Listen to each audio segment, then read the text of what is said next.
লাল রায়ের জন্মদিন।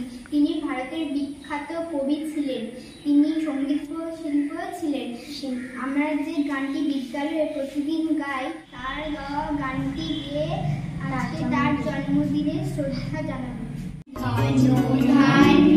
পুষ্পে ভরা আমাদের এই বসুন্ধরা।